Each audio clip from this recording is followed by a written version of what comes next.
Bien sûr, de crypto, les infos crypto pour ceux qui n'ont pas le temps, le BTC et les cryptos dans le vert ce matin, les gars, ça fait du bien.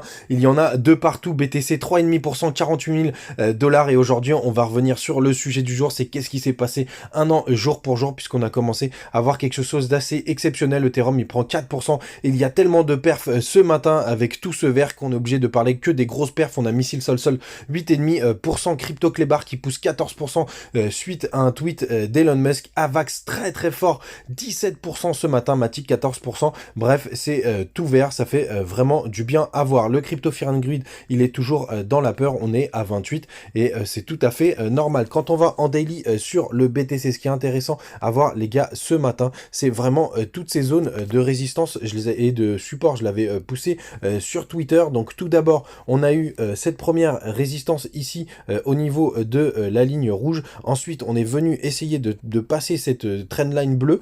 On a mis un peu de temps à rentrer et après là, aujourd'hui, on est en train de tester la trendline long terme. On le revoit sur le cours. Donc vraiment très important de regarder tous ces supports et ces résistances parce que ça fait vraiment des freins sur le cours et c'est toujours pas mal pour prendre des profits, pour essayer de faire du trading et en tout cas de jouer les rebonds. Le MACD, il a toujours pas croisé, même s'il est toujours bien orienté, mais ça fait un petit moment qu'il nous fait des petits fakes. Le RSI, il est toujours assez bas. En tout cas, ce que je vais vous montrer en Ishimoku, c'est qu'on a un passage aux alentours du 21 janvier ici, qui est ce qu'on appelle un passage faible. Vous en retrouvez un aussi en fin d'année. Donc tout de suite, le sujet du jour, c'est qu'est-ce qui s'est passé il y a un an, jour pour jour. Donc on passe en weekly et vous voyez, ça nous amène ici, et vous voyez, on était parti très très fort à la hausse dans cette semaine du 14 décembre, donc on est dans un autre contexte aujourd'hui, mais quand on a aplati le graphe, on voit qu'il y a eu le début d'une montée parabolique jusque début janvier, et c'est là d'ailleurs que les alts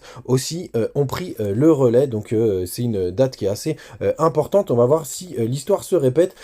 On voit que ce bull run, il est quand même complètement différent des autres bull runs, mais en tout cas, vu qu'on se calque par rapport à 2020, pour le coup, on pourrait suivre quelque chose d'assez gros qui nous emmènerait sur une bull run jusqu'à avril-mai. En tout cas, c'est mon scénario. Sinon, je reviens rapidement sur Tezos, puisqu'hier, je vous en avais parlé. On était à peu près ici, et vous voyez l'importance des Fibo. On a vraiment bien rebondi sur les 78,6. Moi, je suis toujours dans le trade, puisque je pense prendre mes profits un peu plus haut. C'est un peu tard, je pense qu'il y a d'autres assets pour faire du trading.